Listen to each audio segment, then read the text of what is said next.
do? We will not opt the yes button. We will not agree by using yes. When I recall this journey when I was choosing priority, and priority chosen was majority, then I accepted with system date.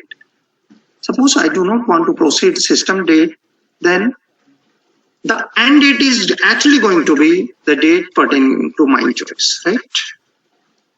Okay, let me proceed. Now, notification with so and so number is created. Notification means actually a job, and this job is to be assigned to the person responsible. How this will take place? By changing the user status from created, that is CRTD, to ASJD assigned. Means I have to modify the notification, and for modification purpose there is a T code, that is IW22 for modification in a maintenance notification, right? Let me enter /n IW22, right?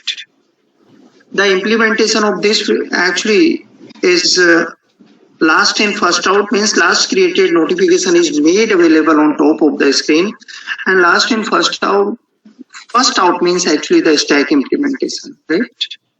This I was sharing for your information, right? Now, as I said, I have to assign this job to person responsible, right? Then how it will take place? By changing the user status, which is right now CRTD, to assigned, right? Let me enter this. Immediately, the person who is responsible, in case of today's journey, it is actually Radhaji and myself, we are going to receive the message either through SMS or through email, right? That this particular notification is assigned to you. And truly, I'm receiving the message. There's no doubt about this. I'm having this mobile number and I will receive the message. There's no doubt, right? Now, when person responsible has received the job, naturally, it becomes a duty of person responsible to acknowledge this job. Okay, sir, I have received this job, and he or she, the person responsible, will acknowledge by again changing the user status from ASJD to acknowledged. Let me change this, right?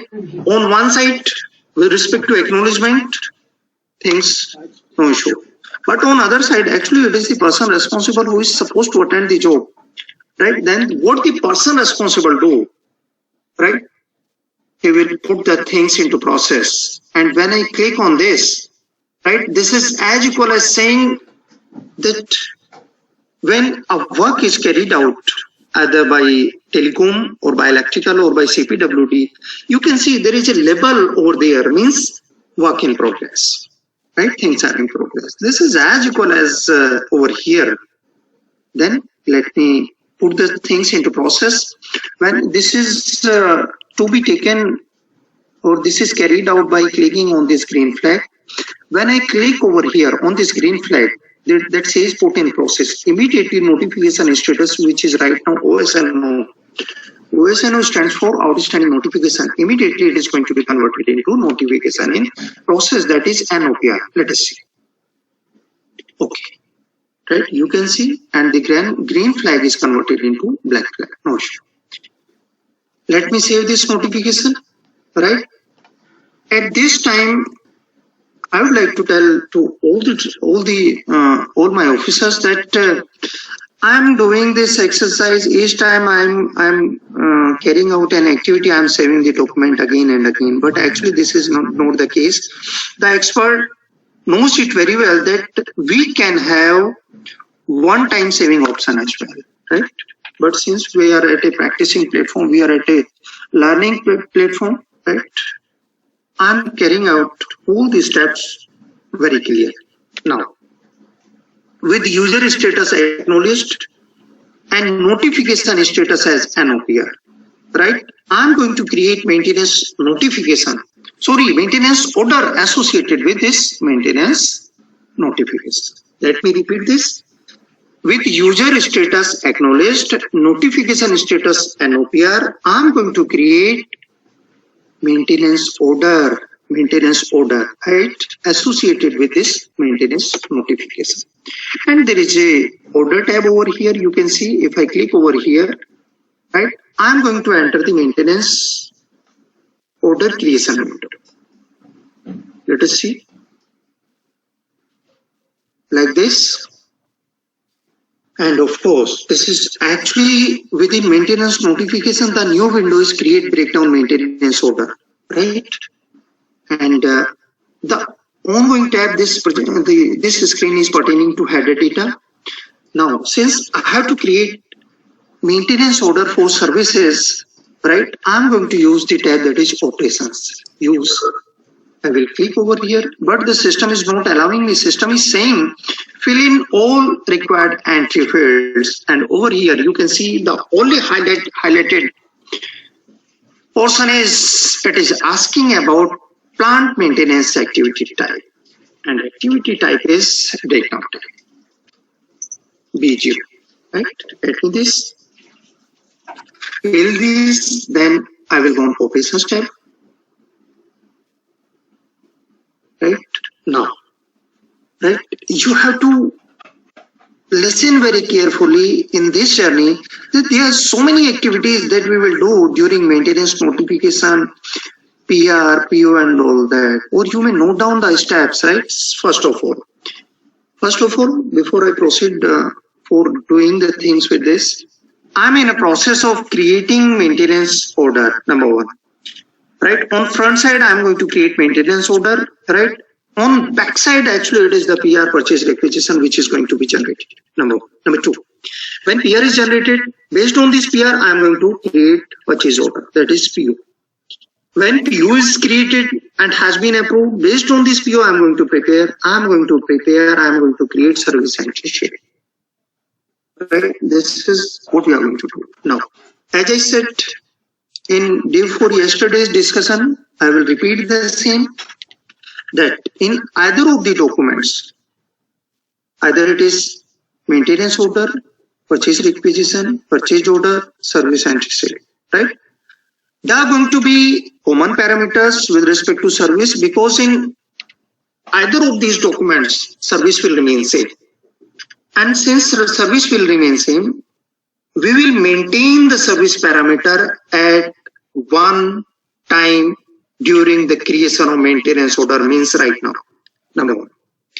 And when maintenance parameters has been endorsed, right, has been made available in this maintenance order, right, in the next subsequent document, whether it is PR, rather PR is actually created in the background, means they are already made available in the PR.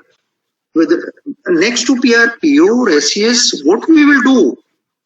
We will copy these service parameters in each subsequent document that we will create from the previously generated document. Number two, right? The parameters pertaining to that particular document. Just say right now, this is maintenance order. Then it is going to be PR, then PO, then SES. There are going to be some parameters that will be specific to that particular document only. Then those parameters are going to be the part of the header of that document, or you can say the framing of that document. See, you can see like this, right? This is a particular document. This is actually framing.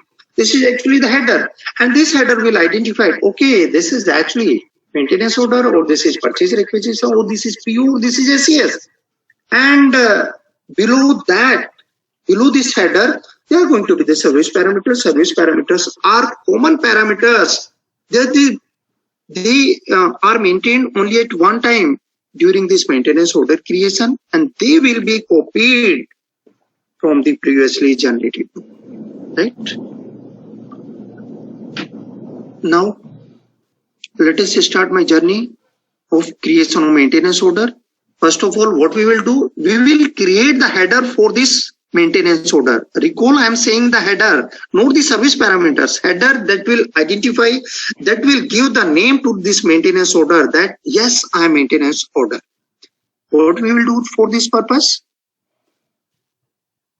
First of all, this is control key. Let me expand this control key. Right now, by default, it is going to be PM01, right? I have to change this